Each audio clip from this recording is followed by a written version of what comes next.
Ayan, may ilaw na po, Nay. Oo nga eh. Salamat. Maraming salamat. Ayan, may ilaw na po. Ayan. Maliwanag din yung amin. Maliwanag na po ang bahay nila, Nanay. Ayan po. Kanina po sobrang dilim kasi talaga pong wala silang ilaw. At ito po ang sitwasyon po nila. Ayan. So, yan pong maliit na papag na lang yan na yan ang kanila pong tinutulugan. Ayan. Ito po, ang sahig nila ay talagang putik po. Ano? Buti nga ako, may nagpagana sa amin ito. Mhm. Mga labada ko yun, dumating kanina. So ito po ang trabaho ni Nanay. Ang hanap buhay niyo po ay paglalabada. Paglalabada po. So ito pong mga nakasako na yan ay lalaban ni Nanay. Nay, magkano po ang bayad sa inyo sa paglalaba? 500 po. Isang araw, lahat na po yan. Opo, 2 sako po yan. 500. 2 sako po, 500. Kinukusot niyo lang po. Opo, kahit gano'n kasi nga. Wala po kayo. Hanap buhay.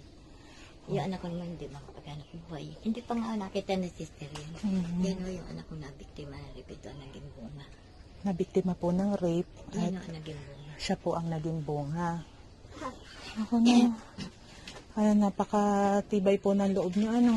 Ating... Tibayan na nga lang kahit na paano. Kasi siyempre, yung apo ko may sakit. Kailangan kong nakasan ang loob ko dahil para sa bata. Opo. Kasi nga ho, marami nga hong... Nung una ho, hindi matanggap ng mga anak ko yan eh. Kasi sa nangyari, malaking kayo doon sa pamilya. Pero Hindi naman po kagustuhan ng anak niyo na na-rape siya. Sa katagalan, natanggap din nila. Unti-unti. Oh, bunso, bad. Tago mo yan. Iyang kaon. Ano po pangalan? Philip. Philip. Siya po si Philip. Ayan. Philip. Oh, Philip, Philip, hello ka, Philip. Hello. Oh, hello daw ikaw, hello. Hello. Oh, malaglag.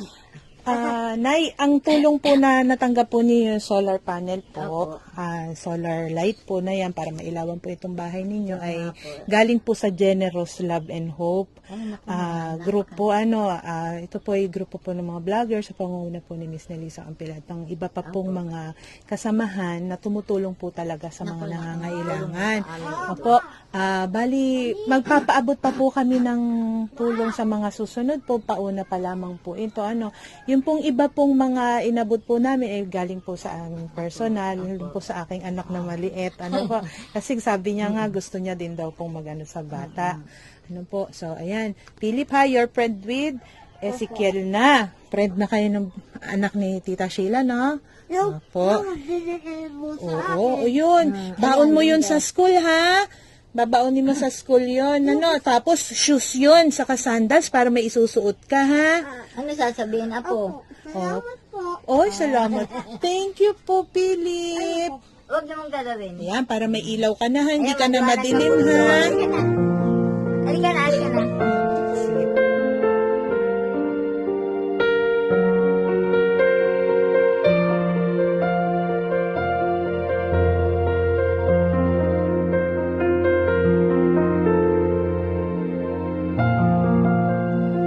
Ako po'y nalabas na nagpapasalamat una sa lahat, sa mga taong tumulong sa amin, nagbigay ng mga ilaw namin. Malaking tulong kahit pa paano nagliwanag ko ang aming bahay.